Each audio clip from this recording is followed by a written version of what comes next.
Assalamualaikum warahmatullahi wabarakatuh. Bagi orang yang bertaubat dan beriman kepada Allah Subhanahu wa taala dan Rasulullah sallallahu alaihi wasallam akan masuk surga. Firman Allah Subhanahu wa taala, "Berlomba-lombalah kalian untuk mendapatkan ampunan dari Tuhanmu dan surga sebesar langit dan bumi yang diberikan kepada orang-orang yang beriman kepada Allah dan Rasul-Nya." Ketika malaikat Jibril menanyakan kepada Rasulullah sallallahu alaihi wasallam, apa itu Islam? Islam mengucapkan asyhadu an la ilaha illallah wa asyhadu anna Muhammadur Rasulullah. Aku bersaksi tiada Tuhan selain Allah dan Muhammad utusan Allah. Apa itu iman?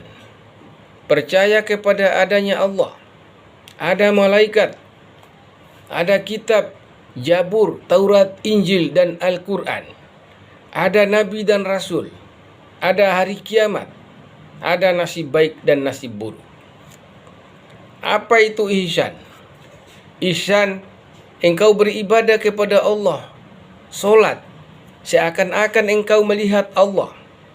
Dan jika engkau tidak melihatnya, sesungguhnya Allah melihat engkau. Dengan dalil jawaban kita 4 mazhab, utamanya di Indonesia, kita pengikut mazhab Syafi'i, meluruskan, menjelaskan terhadap bantahan aliran sesat, ahlul bid'ah, yang mana maulid, Isra, Mi'raj, doa di kubur, tahlil, makan di tempat orang meninggal, ngaji, azan pakai toa, zikir pakai tasbih, katanya biji kerikil. Kata mereka Tuhan di atas aras. Apa ulama atau Nabi Imam Syafi'i? Mereka ahlul bidah, propaganda dengan siasat taktik Batman supaya Islam pengikut mazhab Syafi'i, ummatan wasatan, Islam yang sesungguhnya, akan keluar mengikuti mereka aliran sesat yang 72 cabang itu. Dan mereka mengatakan bid'ah kepada aswaja. Dan ujung-ujungnya mereka mengkafirkan sesama Islam. Mazhab Syafi'i masuk di Indonesia sejak abad ke-9 dan sekarang sudah abad 21. Jadi sudah 1100 tahun. Dan sampai sekarang tata cara ibadah tidak ada perubahan. Masih eksis sebagaimana dalil-dalil yang disampaikan oleh para ulama kiai di akhir zaman ini.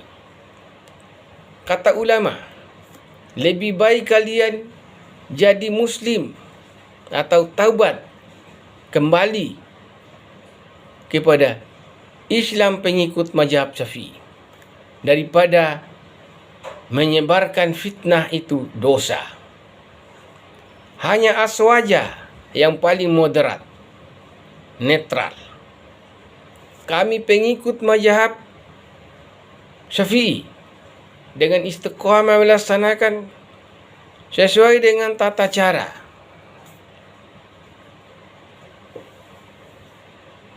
Sesuai dengan tata cara ibadah seperti mengucapkan 2 kalimat syahadat, salat, puasa bulan Ramadan, zakat, haji kalau mampu. Jadi mereka yang keluar dari mazhab Syafi'i itu tidak tahu tata cara ibadah, tidak tahu dalil, dan tidak melaksanakan ibadah dengan serius selama mereka di Islam pengikut mazhab Syafi'i. Dan setelah mereka keluar dari mazhab Syafi'i, membentuk aliran baru dan mengatakan bid'ah, sesat, dan ujung-ujungnya mengatakan sesama Islam karena mendapatkan donatur dan suntikan dana dari yang mengkadernya. Dan perlu diketahui, Israel ada Islam yang dikadernya. Begitu juga barangkali ISIS, Taliban, dan lain-lain. Kita semua pengikut mazhab Syafi'i. Dan para ulama, kiai, dan ustadz-ustadz di Indonesia dari Sabang sampai Merauke senantiasa kami tegas bijaksana dan adil untuk viradkan lewat YouTube, FB, WA, ceramah, nasihat dan bahasa yang sederhana kepada aliran sesat yang keluar dari Islam mazhab Syafi'i, agar mereka tahu, mengerti bid'ah itu ada dua, yaitu bid'ah hasanah yang baik, bid'ah dhalalah sesat neraka. Dan ada 3 sunnah. Sunnah fi'iliyah, Nabi melakukannya. Sunnah qauliyah, Nabi mengucapkan tapi Nabi tak melakukan.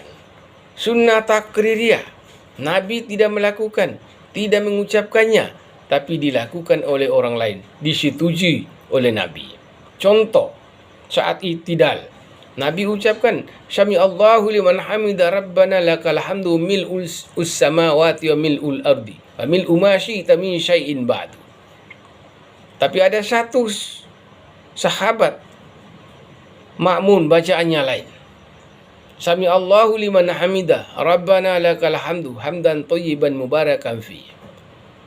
Nabi bertanya, siapa yang membaca tadi?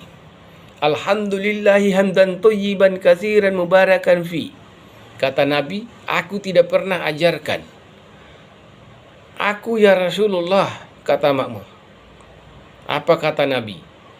Ra'aitun bid'ah wa sallasu namalakat yabtadin. Kata Nabi, aku lihat 39 malaikat turun dari pintu langit, ingin mencatat yang engkau baca. Zikir, yaitu subhanallah, alhamdulillah, la ilaha illallah, Allahu akbar. Man halallah, siapa yang mengucapkan tahlil, summa adas sawa bahu ilal mayit, kemudian tahlil itu dihadiahkan kepada si mayit, orang mati. Sabda Rasulullah sallallahu alaihi wasallam, orang yang mengkafirkan sesama Islam, maka kata kafir itu akan kena pada orang yang mengkafirkan orang Islam. Tidak kutinggalkan kecuali ada 2 hal yang apabila engkau berpegang teguh kepadanya, maka engkau akan selamat untuk selama-lamanya, yaitu Al-Quran dan hadis, sunnah Rasulullah sallallahu alaihi wasallam. Nabi tidak menyusun Al-Quran, tapi yang menyusun dan membukukan Al-Quran adalah 4 sahabatnya Nabi, yaitu Abu Bakar Siddiq, Utsman bin Affan, Umar bin Khattab, dan Ali bin Abi Thalib. Nabi sendiri mengatakan, aku tidak azan, yang azan itu Bilal bin Rabah dan lain-lain. Nabi tidak menyusun azan, melainkan 4 orang sahabatnya dan Bilal bin Rabah yang menyusun, disetujui oleh Nabi. 72 cabang aliran baru Islam bertanya, ulama atau Nabi Imam Syafi'i? Pengikut mazhab Syafi'i menjawab, Imam Syafi'i adalah pewaris Rasulullah dan ulama. Kata Nabi, la nabiyyu ba'da, tidak ada lagi nabi setelah aku. Firman Allah Subhanahu wa taala, atiullah wa atiur rasul wa ulil amri minkum. Taatlah kepada Allah, taatlah pada Rasulullah, dan taatlah pada pewaris Rasulullah, ulama. Nabi Muhammad SAW sholat sunat tarawih 4 rakaat. Pada rakaat pertama baca Al-Fatihah, kemudian baca Al-Baqarah ayat 1 sampai ayat 286, tamat. Langsung tegak Allahu Akbar. Setelah 4 rakaat baru dia duduk istirahat, karena tegaknya lama, kakinya membengkak. Pada saat Umar bin Khattab tidak sanggup melakukan seperti sepanjang itu, kata Umar, tegaknya dikurangi, rakaatnya diperpanjang 20 rakaat. Imamnya Ubay bin Kaf dan makmumnya digabung dari berbagai tempat, maka bersatu Ubay bin Kaf dengan Zaid bin Sabit dan Ubay bin Sabit. Hafalannya banyak. Satu hari baca Quran, sholat tarawih 1 juz. Kata Umar, nikmatil bid'ah. Yang bagus dasarnya bid'ah hasanah. Tapi ayatnya tidak sepanjang bacaan Nabi. Tapi rakaatnya diperbanyak 20 rakaat. Dan kalau tidak ada bid'ah hasanah, jadinya yang 20 rakaat itu bid'ah dhalalah. Jadinya maka masuk neraka jahanam bagi Ubay. Pedoman Al-Quran Surat Al-Baqarah ayat 286. Allah tidak membebani seseorang melainkan sesuai dengan kesanggupannya. Barang siapa yang mengucapkan la ilaha illallah, kalimat taubah, kalimat tauhid, maka dia berhak memilih 8 pintu surga untuk masuk ke surga. Logikanya, kalau ada orang yang benci dan bid'ah terhadap tahlilan, berarti dia itu sudah benci oleh Allah. Karena tahlilan yang disukai Allah. Ngaji dan ajan pakai toa, karena ada nadanya, ras suara tinggi, ada sikah, nahwan, dan lain-lain, supaya kita tahu waktu sholat. Mereka aliran ahlul bid'ah alergi pakai toa karena benci ikut MTQ. Kalau begitu, biarlah pengikut mazhab Syafi'i, Aswaja yang ikut MTQ. Ziarah kubur. Ketika Rasulullah dan sahabatnya dalam perjalanan singgah di kubur, beliau baca untuk si mayit doa, baca Al-Fatihah dan baca Yasin. Setelah itu Rasulullah mengambil kelopak kurma yang masih segar, ditancapkan di kubur. Sahabatnya bertanya, "Ya Rasulullah, kenapa engkau tancap kelopak kurma di kubur?" Rasulullah menjawab, "Tidakkah kelopak kurma bisa bertasbih?" Logikanya, kelopak kurma saja bisa bertasbih, apalagi kita manusia yang beriman. Sabda Rasulullah SAW, di akhir zaman Islam akan muncul 73 cabang. Hanya satu yang selamat. Dan 72 cabang yang tidak selamat. Selamat artinya Islam.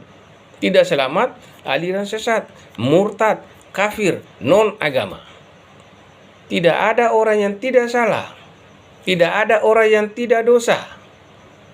Dan tidak ada orang yang suci kecuali orang yang disucikan oleh Allah Subhanahu wa taala, yaitu nabi dan rasul. Pengikut mazhab Syafi'i berpedoman pada Al-Quran, hadis, kitab, fikih, dalil-dalilnya, dan ada perbedaan khilafiyah di antara 4 mazhab, tapi saling menghargai dan bijaksana. Kalau di Indonesia, yang Islam pengikut mazhab Syafi'i adalah sekitar 200 lebih juta, mayoritas Islam di Indonesia. Demikian agar difahami. Iqra, bacalah chat ini dari awal hingga akhir, biar tidak gagal faham. Demikian. Assalamualaikum warahmatullahi wabarakatuh.